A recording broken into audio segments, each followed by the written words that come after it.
सो ये है चैप्टर 10 के आगे के क्वेश्चंस इम्पॉर्टेंट। सो क्वेश्चन कह रहा है a brooch is made with silver wire in the form of a circle with a diameter 35 millimeter. The wire is also used in making 5 diameters which divided the circle into the 10 equal sectors as shown in a figure. Find the total length of the silver wire required, the area of each sector of the brooch. तो क्या कह रहा है basically जो हमारा जो broach है वो एक सर्कल है जो कि एक वायर से बना हुआ है। कंसीडर करता हूँ मैं इसकी कि एक रेडियस है जो कि हमको अभी फ़िलहाल डायमीटर इसका प्रोवाइड है जो कि है 35। ये है 35। तो ये कह रहा है a brooch is made up with silver wire, यानी ये पूरा जो बाहर से बना हुआ है वो सिल्वर वायर का है। और जो इसके डायामीटर्स बनाएंगे वो भी कैसे हैं, ऐसे 1 2 3 4। ठीक है, तो फिर ये हो गया हमारा 4 5 1 2 3 4 5 6 7 8 और इसमें कहा है कि 10 इक्वल हाफ्स में करता है। तो ये सपोज मतलब ये इक्वल हैं सारे के सारे जैसे हमारे फिगर में है फिलहाल के लिए। तो ये कह रहा है 10 इक्वल पार्ट्स में इसको डिवाइड करता है। तो total length of the wire is required. तो टोटल लेंथ क्या होगी 10, देखो 5 तो डायमीटर हो गए एक, अगर मैं गिनूँ 1 2 3 4 और 5 इंडिविजुअल, क्योंकि ये पूरा है, ये है, 2 है, 3 है, ऐसे करके 5 डायामीटर या फिर 10 रेडियस कह लो, या और पूरा ये जो हमारा सरकमफेरेंस है पूरा का पूरा सर्कल का, ये हमको रिक्वायर है। सो पहला जो पूछ रहा है वो है total length of silver wire. तो ये क्या होगी, ये इक्वल होगी, मैं कह सकता हूँ डायामीटर्स 5 इंटू डायामीटर्स, क्योंकि 5 डायामीटर है इसमें, और इसमें प्लस करता हूँ मैं, है ना, सरकमफेरेंस ऑफ सर्कल। तो कैसे निकलेगा, सो मेरे पास जो प्रोवाइडेड डेटा है, जो गिवन डेटा है गिवन, उसके हिसाब से जो डायामीटर है वो है 35 मिलीमीटर का है। तो जो मेरी रेडियस आ गई, रेडियाई जो है हमारी वो आ जाएगी 35/2 मिलीमीटर। सो जो मेरा सरकमफेरेंस है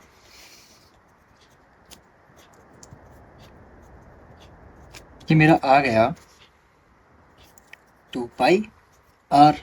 तो इसको मैं लिख सकता हूँ 2 इंटू 3.14 इंटू आर है 35/2, 2 से 2 कैंसिल, तो मेरा बच रहा है 35 मल्टीप्लाइड बाई 3.14। सो कैलसी से करते हैं 35 multiplied by 3.14 is equals to 109.9 millimetre. अब हमने क्या करना है, अब 5 डायमीटर, तो टोटल जो हमारा ये वाला पार्ट है यहाँ लिख लेता हूँ मैं। सो टोटल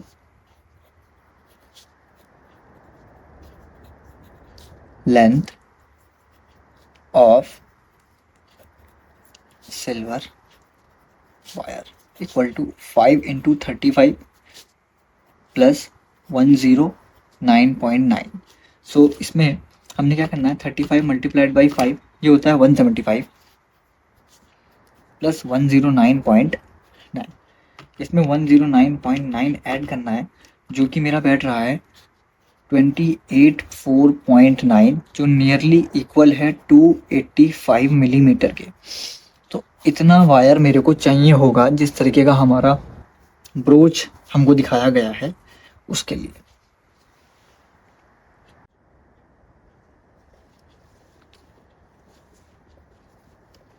सेकेंड पार्ट जो है इसका वो कह रहा है the area of each sector of the broach.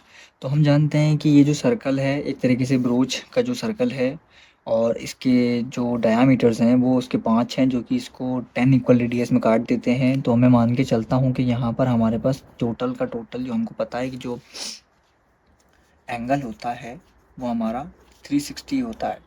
जो कि बना रहा है कितनी बार में, मेरे को बना रहा है 10 थीटा बन रहे हैं यहाँ पर।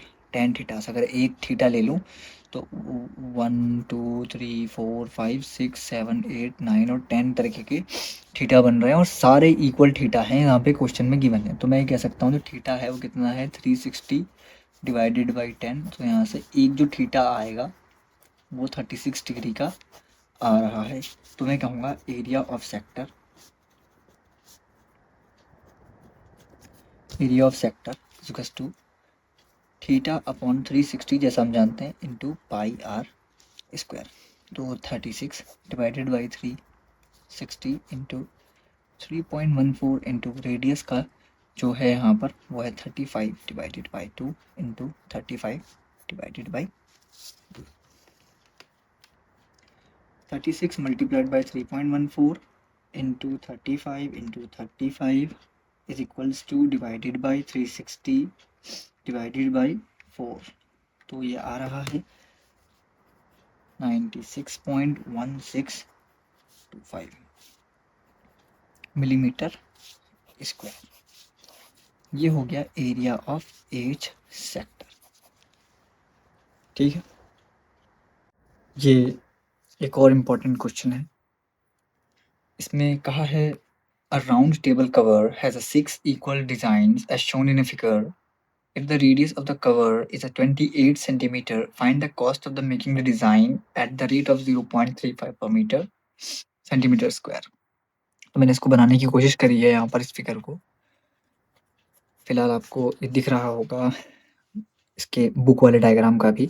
तो इसमें यहाँ पर एक सर्कल है, इस पर एक तुम्हारा 1 2 3 4 5 6 हेक्सागोन बना हुआ है।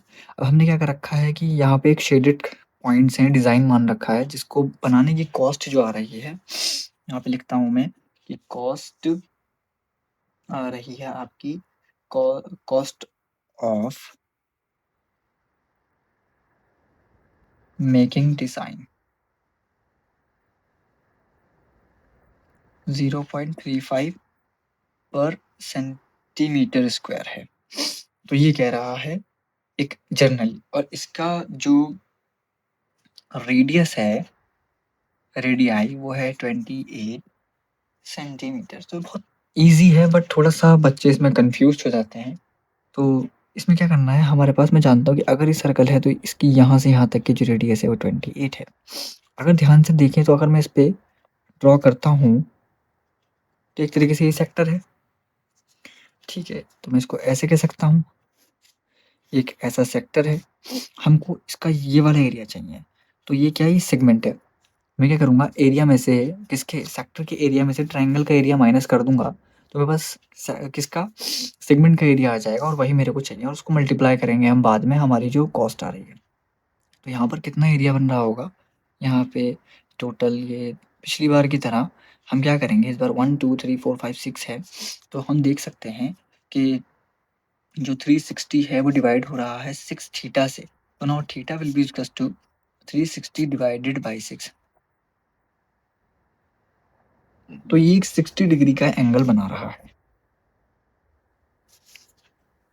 और ये भी मेरी 28 है और ये भी मेरी 28 है। तो अब यहाँ पे दो तरीके से कर सकते हैं कि आप कंसीडर करें कि ये वाली लेंथ और ये वाली लेंथ जो कि हमको गिवन है, पहले से कंसीडर क्या करना, 28 है और हमारे पास ये जो है एंगल 60 है। तो ये जाहिर सी बात है कि एक इक्विलेटरल ट्रायंगल होगा, पर तब भी हम इसको कैलकुलेट करेंगे कि ये हमारा कैसे निकलेगा। सो अगर मैं मान के चलूँ कि इक्विलेटरल ट्रायंगल बन चुका है, बिकॉज़ ये 28 है, ये भी 28 है रेडियस की वजह से, और ये एंगल मेरा 60 डिग्री का है, तो कैसे करेंगे? चलिए मैं मानता हूँ ये हमारा 60 डिग्री का एंगल बन रहा है, मगर मेरे को नहीं पता कि इक्विलेटरल ट्रायंगल है, तो मैं कैसे करूँगा? तो अब मैं इसके एंगल का हाफ कर दूँगा यहाँ से, जैसे हम जनरली करते हैं। तो ये एंगल बचा 30 डिग्री का, ये मेरा बच गया 28 डिग्री का, ठीक है? और यहाँ पर मेरा परपेंडिकुलर है, क्लियर? अब मैं जानता हूँ कि मेरा बेस ये है, ज़ाहिर-सी बात है, ठीक है? फिलहाल के लिए किसके लिए? सिर्फ़ ट्रिग्नोमेट्रिकल रेशियो के लिए मेरा बेस यहाँ है, बिकॉज़ यहाँ पे मेरा एंगल है। अदरवाइज़ ट्रायंगल से लेना-देना इसका बिल्कुल भी नहीं है। अगर आप सेगमेंट के ट्रायंगल को देखेंगे, तब उसका जो बेस है वो दूसरा है। तो अब हम क्या करेंगे, यहाँ पर मैं जनरली क्या कर सकता हूँ कि अब मैं यहाँ पर sin 30 की वैल्यू यूज़ कर सकता हूँ, क्या नहीं कर सकता? साइन 30 की वैल्यू बहुत आसानी से यूज हो सकती है, साइन 30 डिग्री। साइन 30 कितना होता है? साइन 30 होता है मेरा 1/2, और मैं इसको क्या कहता हूँ? साइन 30 को, साइन 30 की हम कहते हैं perpendicular upon hypotenuse. Perpendicular upon hypotenuse, it's a perpendicular upon hypotenuse. Yes, ठीक है। अब मैं क्या करूंगा यहाँ से कि हाइपोटेनियस तो मेरा 28 है, तो यहाँ से मेरा परपेंडिकुलर कितना निकला? Perpendicular which is equals to hypotenuse यानी 28 divided by 2 which is equals to 14 centimetre. तो मेरा जो परपेंडिकुलर ये आ गया मेरा 14 सेंटीमीटर, ये भी हमारा सेंटीमीटर में। अब मैं यहाँ पर कॉस 30 डिग्री लगा लेता हूँ, जो कि है मेरा कितना? कॉस 30 डिग्री मेरा कितना होता है? कॉस 30 डिग्री होता है मेरा √3/2 which is equals to base upon hypotenuse. तो यहाँ से मेरा बेस कितना निकला? इट्स 14√3। It is clear? अब हम क्या करेंगे, एग्जाम में आपने इन सबको ब्रैकेट में बॉक्सेस में क्लोज करना है, जिससे थोड़ा सा फोकस पड़े। अब मैं यहाँ से एरिया निकालूंगा, तो एरिया यही निकाल लेते हैं, ज़्यादा पेज पर बात नहीं करेंगे। Area of triangle right angle triangle 1/2 into base into hypotenuse, वो perpendicular, which is 1/2 into base है मेरा 14√3 इंटू, और मेरा ये जो है टोटल वाला वो आ रहा है 14। तो ये कितना आ गया? ये मेरा करीब करीब बैठ रहा है 14 into 14 into √3 and divided by 2 which is equals to 169.74 centimetre square. ये मेरा हाफ ट्राइंगल का आया है।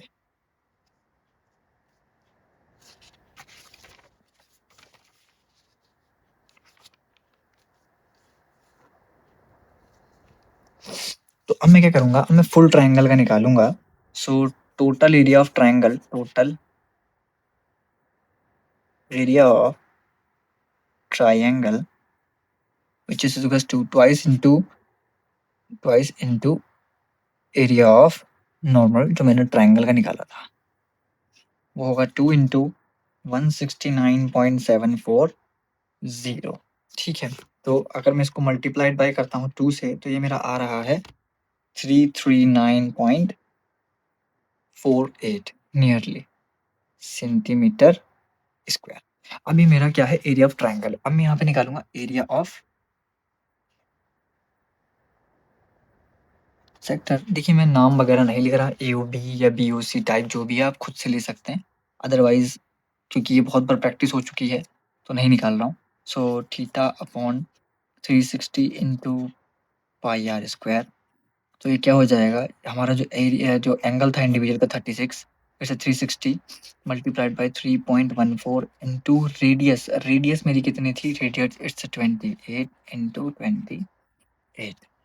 तो अब मैं क्या करूँगा? कैलकुलेट करता हूँ इसको। कैसे कैलकुलेट करना है अब आपने देखना है इसको कि हाँ, एक चीज़ ध्यान में रखेंगे, ही बताता हूँ। 3.14 into 28 into 28 divided by 360 which is equals to 246.176.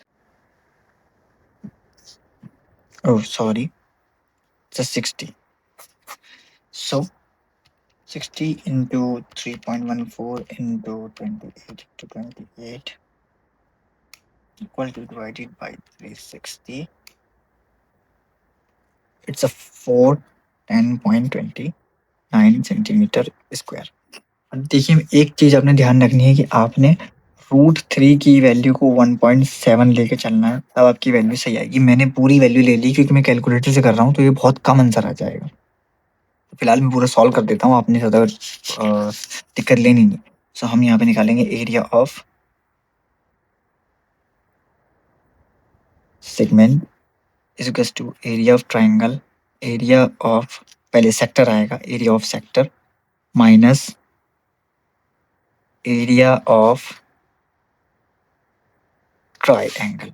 So area of sector है मेरा 410.29 centimetre square minus 339.48 centimetre square. तो ये करीब करीब मेरा बैठ रहा है 70.8133 सेंटीमीटर स्क्वायर। अब ये एक का है, सो एरिया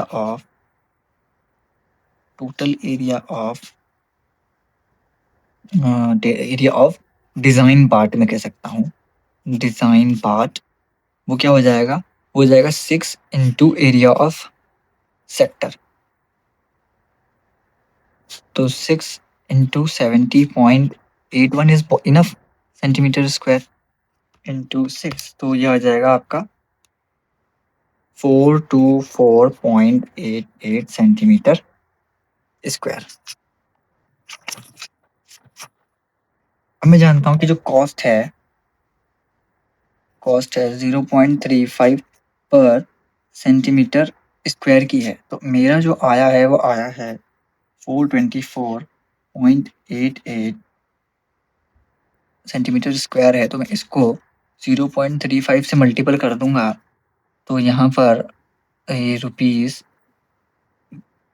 ठीक है, तो इसको अगर मैं मल्टीपल करता हूँ 0.35 से, तो मेरा आंसर आ रहा है 148.708, जो कि 149 है ना रुपीस में, जो कि आपको लगेगा कि आंसर गलत है, पर ये हमारा आंसर सही है क्योंकि मैंने √3 की वैल्यू पूरी ली है और कैलकुलेटर से सॉल्व करी है।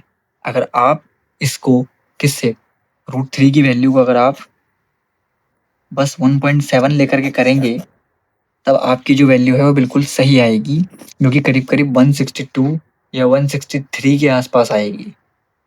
ठीक है, तो ये हमारा फाइनल आंसर हो गया।